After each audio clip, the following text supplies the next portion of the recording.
morning. I'm here today to express my interest in taking that next step of faith as we're called to do in baptism. My name is Biddy, and a lot of you may know me. There's still probably quite a few that do not, but I grew up actually in Tullahoma, Tennessee, or just outside.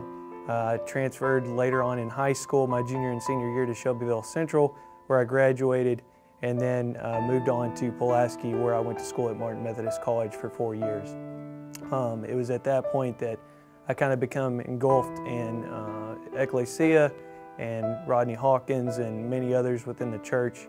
And so that's kind of my connection to the First Baptist here in Pulaski. I wanted to be part of a steady church family at the point in which I got baptized. I wanted it to have meaning to me. I wanted others to understand what it really meant to me, and that it would allow me an opportunity to really show my faith and again serve as the hands and feet as we are asked to do. From here, after my 4 years of college, from 2008 to 2012, because again I became involved in ecclesia, after those 4 years I went on to the University of Tennessee for graduate school. I was only there for 2 short years, and then went out to Fresno, California for my first career position, and I was only there for a year. I didn't really know how long I was going to be there, and again it really came back to me wanting to be, I guess, really engulfed in a community, a family, so that I and they both understood where I stood in my walk with Jesus Christ. And so being back here, it's almost the perfect timing. Being that I'm in a head coaching position, that's very important to be able to serve in that leadership role as I'm called to do, to be an example. And so being here now, it's perfect timing in terms of being able to take that next step in faith. Just to kind of give you a background of my upbringing, my purpose, how I've really got to this point. I grew up in really an unstable environment. My parents were divorced at 18 months, so a year and a half. I have 4 sisters, 1 brother. I grew up, again, in an unstable environment. Parents going out to bars. I was stuck watching my sisters. It was a struggle,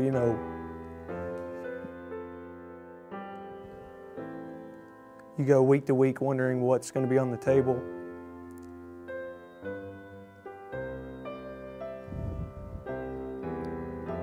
I've been blessed. And I grew up in a church where I really didn't understand what salvation was. It was the concept of being saved and being saved again. And as I have grown up, it was more of a self-motivated act of sticking with church, because I did see opportunity that continued to be presented in front of me. Where it came from, God only knows. He was a provider for me. And now being a head coach at Martin Methodist, I feel it's important for me to serve as the hands and feet as we're called to be. And to do that, I need to take the next step of faith and be that, because I have 25 to 30 student athletes every year. I want to be an example for them. I want to be an example for our campus, for this community. I want to live as we're asked to be. Again, I'm just very blessed, and I want to take that next step. And so the reason I'm here today is to really, again, like I've mentioned, to take that next step in faith. But as I was once confused that you can be saved and then saved again, because I did grow up in a different kind of church, now it's at the point to where I understand fully that once you're saved, you're always saved. I mean, God sent His only Son, Jesus Christ, to die on the cross to save our sins, to allow us to have that opportunity to go on to heaven, and to have the ability to be forgiven and things of that sort. He was the sacrifice. There's a list of things that we're asked to do in the Bible, and my goal is to do the best that I can to fulfill each responsibility. that's one of the things we're called to do, and you know, it's set in stone. I mean, it's there. You're asked to do it. It's part of, you know, living out as you're asked to do.